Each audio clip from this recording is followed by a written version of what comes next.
The night was sharp with the kind of cold that crept under skin and bone, the kind that made even Los Angeles feel like it had lost its warmth. In the emergency room of University Hospital, Finn stood frozen as the sound of the monitors echoed through the sterile air, his gloved hands hovering above the tiny form on the bed. The infant's skin was pale, her breath shallow, wrapped in nothing but a torn blanket that still carried the scent of rain and concrete. Whoever had left her at the hospital gate had done so in desperation, not cruelty. There was tenderness in the way the blanket had been folded, as if love had battled guilt in those final moments. Finn had seen many abandoned children in his years as a doctor, but something about this one was different. There was an unspoken pull, a strange familiarity he could not explain.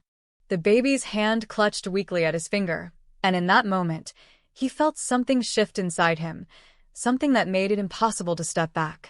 The nurse handed him the fragment of a hospital bracelet found with the child. The ink had been smeared by rain, the name torn in half. Una N. Finn's heart skipped. It couldn't be. Not that name. But logic demanded what emotion denied. Following protocol, he ordered a DNA test, expecting, praying for coincidence. Yet deep down, a whisper warned him that fate had brought this to his table for a reason. When the results came back 2 days later, they confirmed what his instincts had already known. The child was Luna's. For a long time, Finn just stood there, staring at the report, the letters dancing on the page until they blurred into meaninglessness. He felt his lungs tighten, as though the air in the room had turned solid. Luna. The same Luna whom the world believed had lost her pregnancy in prison. The same woman whose downfall had become a cautionary tale across every glossy magazine. The same woman whose pain, somehow, had been intertwined with his own moral compass since the day she entered his orbit. A memory flashed. The last time he saw her, hands trembling as she clung to hope like it was oxygen. She had been terrified, cornered, carrying a life the system was determined to erase. She had begged him not for freedom, but for mercy. "Don't let my child become a file number," she had said, her voice cracking like glass. And Finn, bound by ethics yet haunted by conscience, had made a silent promise. He had vowed that if the child survived, he would not let her be lost to the machinery of foster care or bureaucracy. But that vow, made in the quiet of a hospital corridor, now stood before him as a living, breathing reality. He had no idea how Luna had managed to deliver the baby, how she had escaped the legal web that had swallowed her whole. All he knew was that she had vanished soon after, her name erased from every record, her story buried before it could end. The world had mourned her miscarriage, not knowing she had given birth and sent her child into the same world that condemned her. Finn was not a man who believed in ghosts, yet when he held the infant in his arms, he felt Luna's presence, not as a haunting, but as a question. Why had she trusted him to find this child?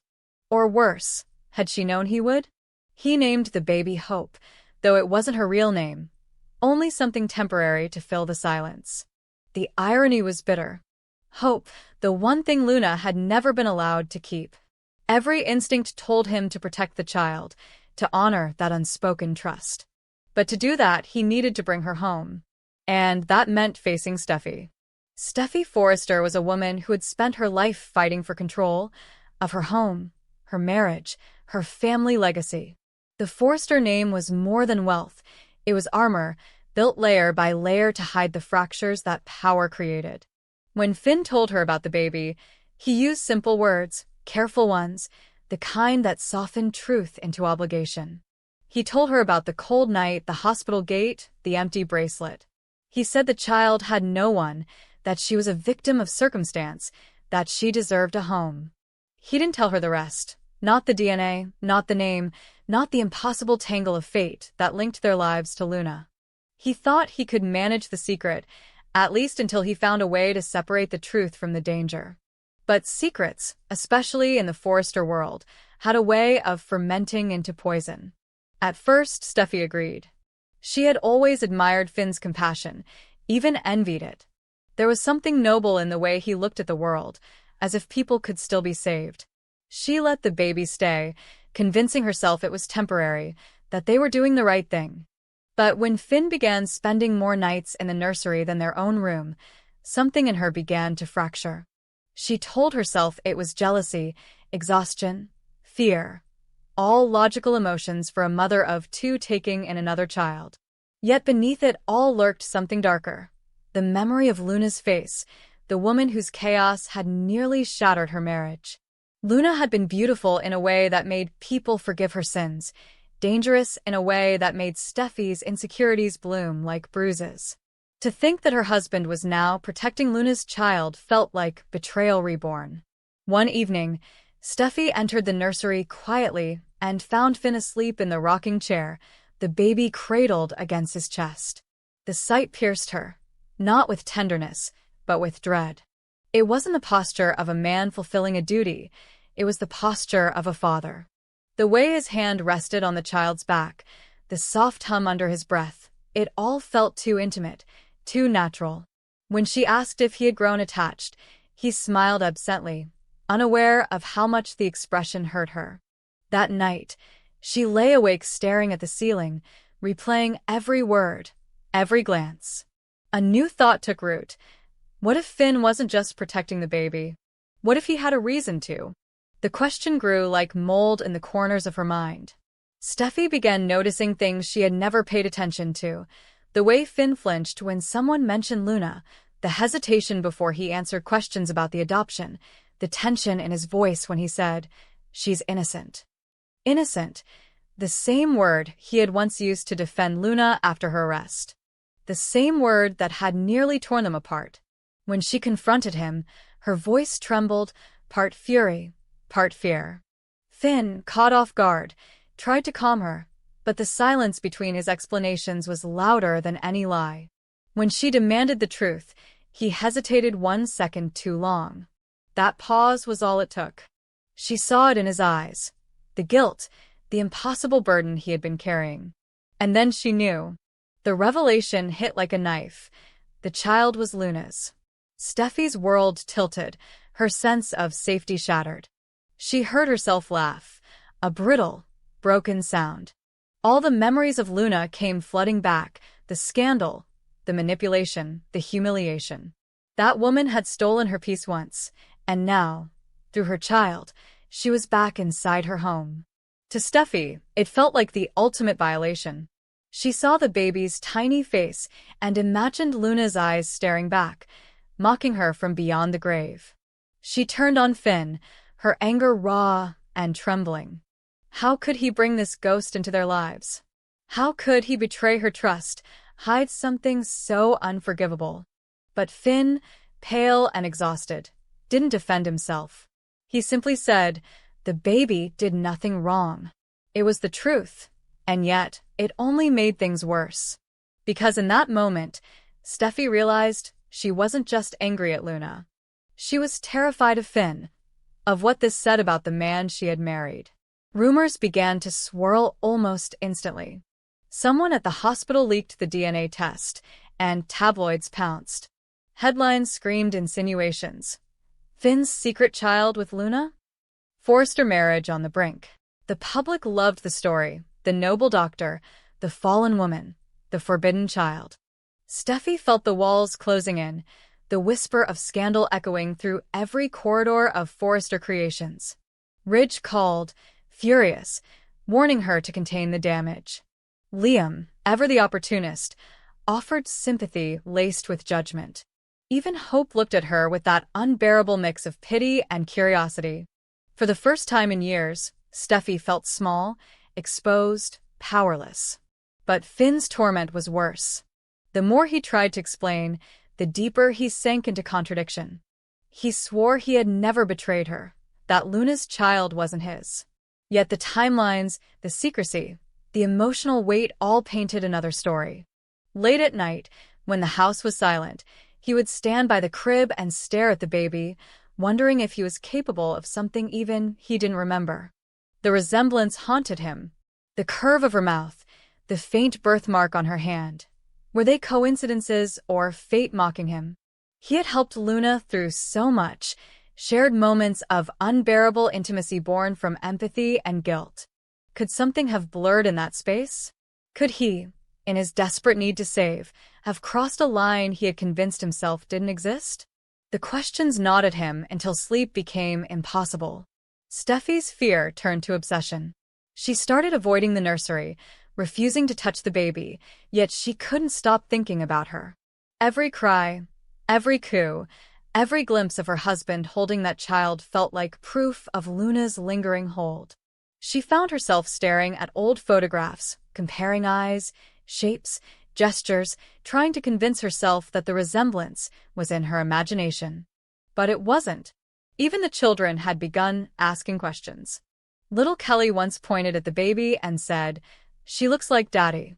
The room went silent. That night, Steffi packed a bag, ready to leave, but she couldn't bring herself to walk out the door. Love and fury coexisted inside her, each refusing to die. The breaking point came when Sheila reappeared, uninvited, unstoppable, as always. She had caught wind of the story and saw in it a twisted opportunity. She arrived at their doorstep, her smile venomous. "A grandchild," she said softly, her eyes flicking toward the crib. The word turned Steffi's blood to ice. That was when she understood. This wasn't just about Luna. It was about legacy, blood, the cycles of chaos that kept repeating through every generation of their tangled families. The child was innocent, but her existence had reopened wounds that would never fully heal. Steffi realized that no matter what Finn said, no matter what the truth was, the world would never stop asking whose child this really was. In the weeks that followed, the house became a battlefield of quiet gestures. Finn tried to rebuild her trust, but every act of kindness felt like an apology for something deeper. Steffi alternated between rage and numbness, between wanting to forgive and wanting to destroy what reminded her of betrayal. And through it all, the baby grew, small, silent, oblivious to the storm she had inherited. Sometimes, when Steffi stood in the doorway, she saw Finn holding the child and felt a pang of something she couldn't name. It wasn't love, not yet. It was the faintest trace of surrender, the realization that the child, no matter her origin, was part of their story now. The ghosts of Luna, of Sheila, of every sin buried beneath the Forrester name, had returned not to haunt them, but to demand acknowledgement. The twist that the tabloids speculated on, the one that even Finn feared, might never be proven. DNA could lie, memories could blur, and hearts could betray themselves without meaning to. But one truth remained: compassion and destruction were often the same force, depending on who wielded them. Finn had tried to save a child and nearly lost his family. Steffi had tried to protect her world and nearly shattered her own soul. And somewhere, in the space between them, a new life breathed, innocent, fragile, carrying the weight of every secret that had ever been whispered in the Forrester house. The question that would haunt them both wasn't whether the baby belonged to Luna or Finn. It was whether they could ever love her without seeing the reflection of everyone they had tried so hard to forget. The night the infant was brought into the ER, the world seemed to narrow to a single pulse, the faint, uneven beat of a life barely holding on. Finn stood over the child's trembling body, his gloved hands steady, but his heart far from calm. The baby's skin was ice-cold, her breathing shallow, and on the inside of her fragile arm was a pinprick, a puncture mark so precise it could not have been accidental. Around it, faint bruising told a story of repetition. Someone had drawn blood, maybe more than once, and recently. The child had not been simply abandoned. She had been handled, observed, perhaps experimented on. The idea made Finn's chest tighten in a way that felt both familiar and unbearable. He had seen the aftermath of unethical trials before, the quiet victims hidden behind sealed medical files and forged signatures. But seeing it etched on the skin of a baby, helpless, voiceless, nameless, was something else entirely. He ordered immediate tests, moving faster than protocol would allow. The nurses followed his instructions without question, accustomed to the intensity in his voice when something mattered. Within hours, The preliminary results painted a picture that made no sense. The infant's blood showed irregular patterns, traces of substances that should not exist in a newborn, indicators of biochemical interference or genetic manipulation. Finn knew enough to recognize what he was looking at. Someone had been using the child for medical research. But the hospital system had no record of her, no birth certificate, no identification, nothing. All they had was the small, frayed blanket she'd been wrapped in. When Finn held it under the sterile light, he noticed a faint smudge near the corner, a partial fingerprint. It was almost instinct that made him scan it. And when the results came back, they struck him like a bolt of lightning. The fingerprint belonged to a name he had hoped never to see again, an associate once tied to Sheila Carter. The name brought back every sleepless night, every whispered threat, every shadow Sheila had ever cast over his life. It didn't make sense. She had been gone for months, presumed dead after the last prison escape, her trail swallowed by the system. But Finn knew better. Sheila never disappeared. She merely changed masks. He remembered the way she had spoken about family, about destiny, about blood as something that bound rather than broke. It was never love with her. It was possession, the need to weave herself into every lineage she touched.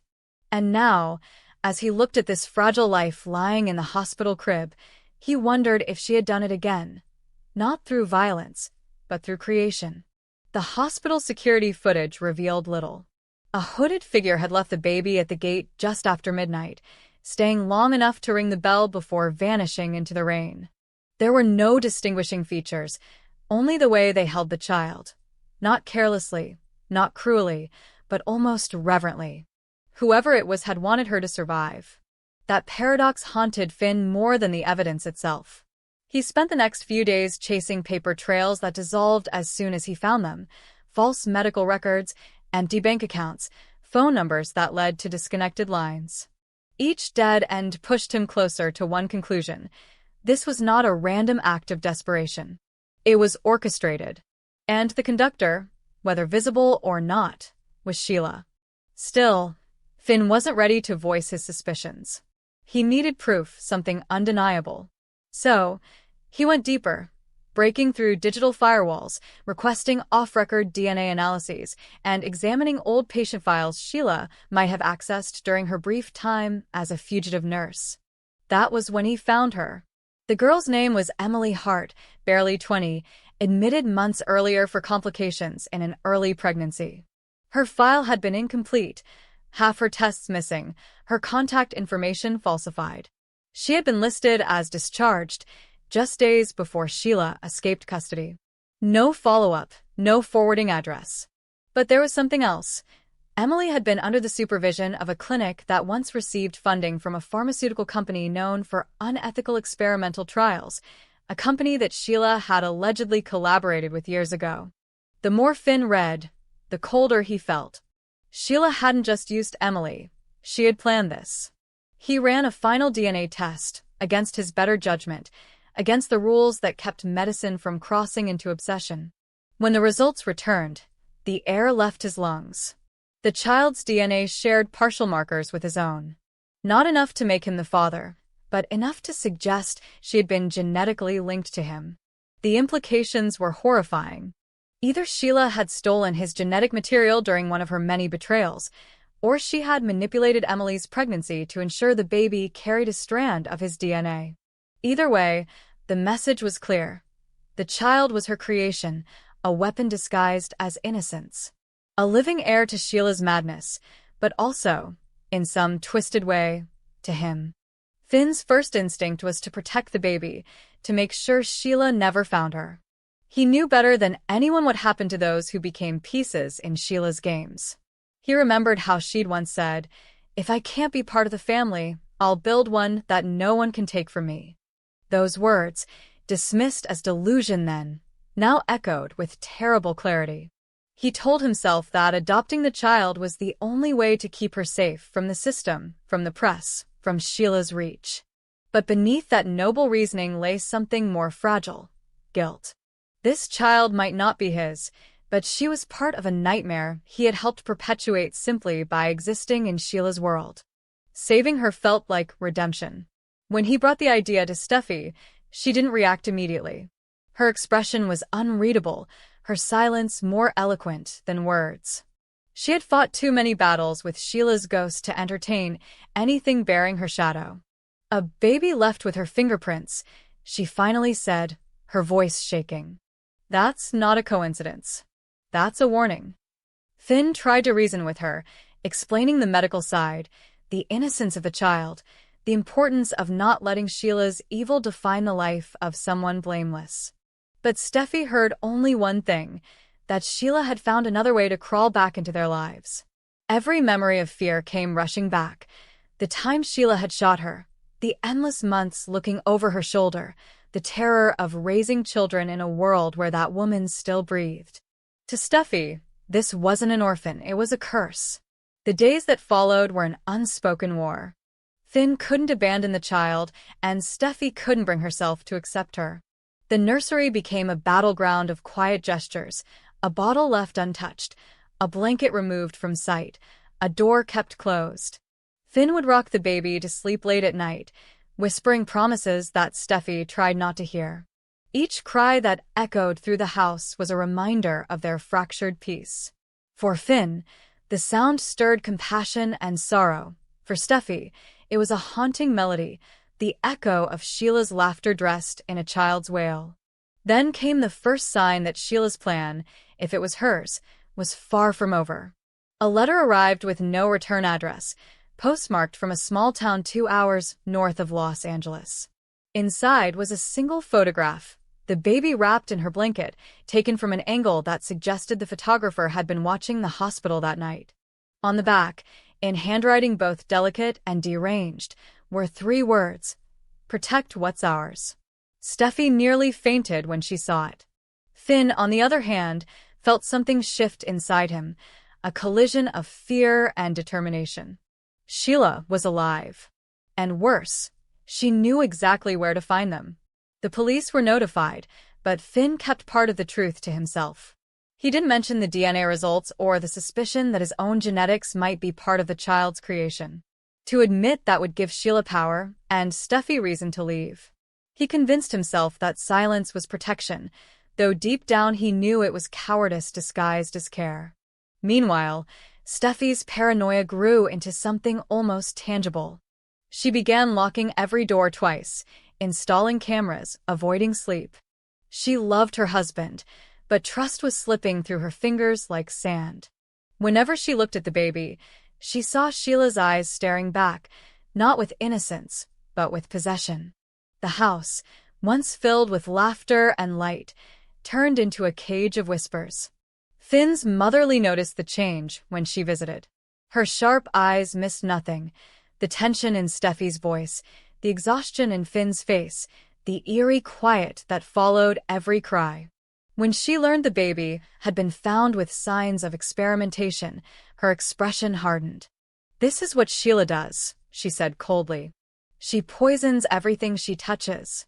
Lee wanted the child removed immediately, placed under state protection where Sheila couldn't reach her. But Finn refused.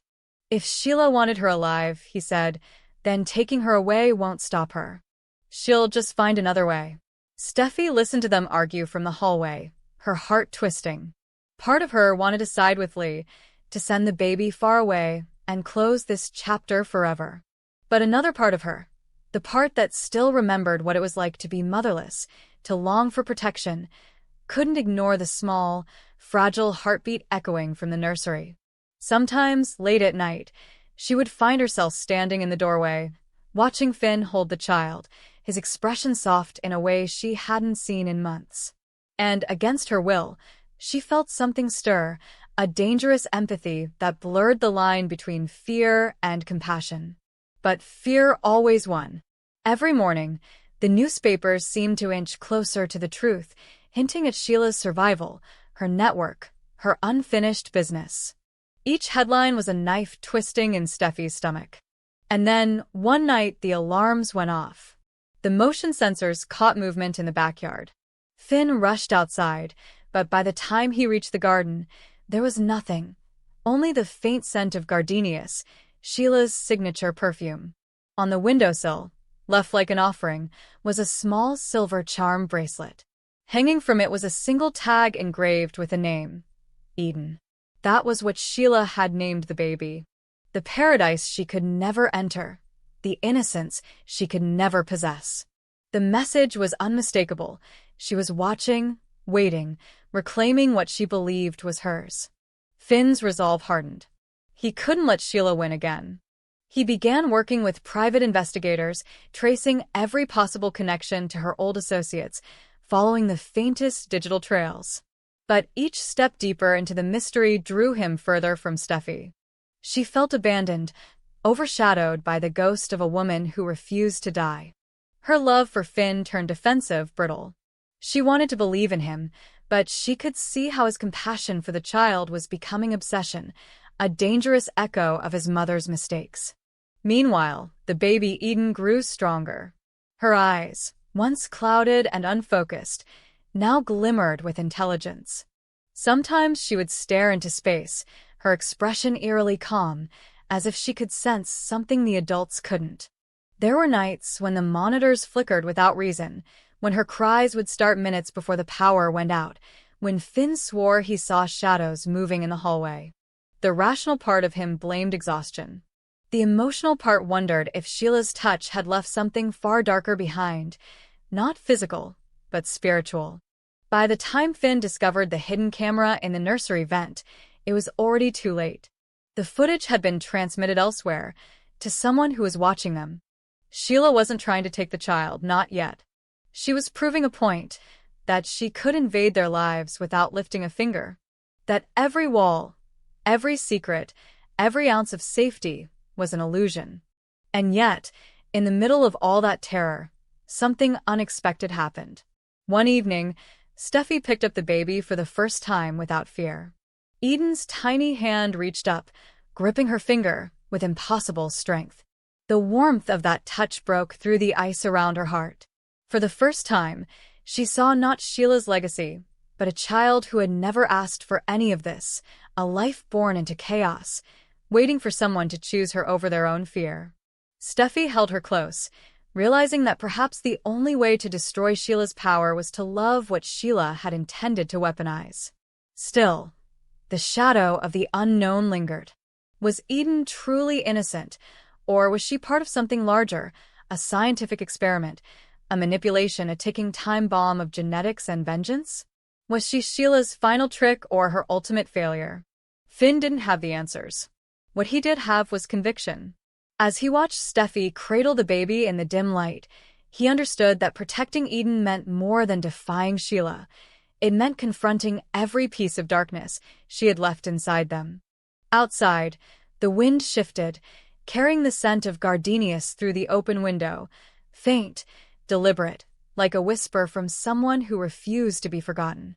And though neither of them spoke, both Finn and Steffi knew that Sheila Carter was still out there, her hand in everything, her eyes fixed on the family she had created through blood, manipulation, and madness. The battle was far from over. It had only changed form, from bullets and schemes to cradles and lullabies. And as the baby's breath slowed against Steffi's chest, the silence that followed was not peace, but the prelude to the next storm.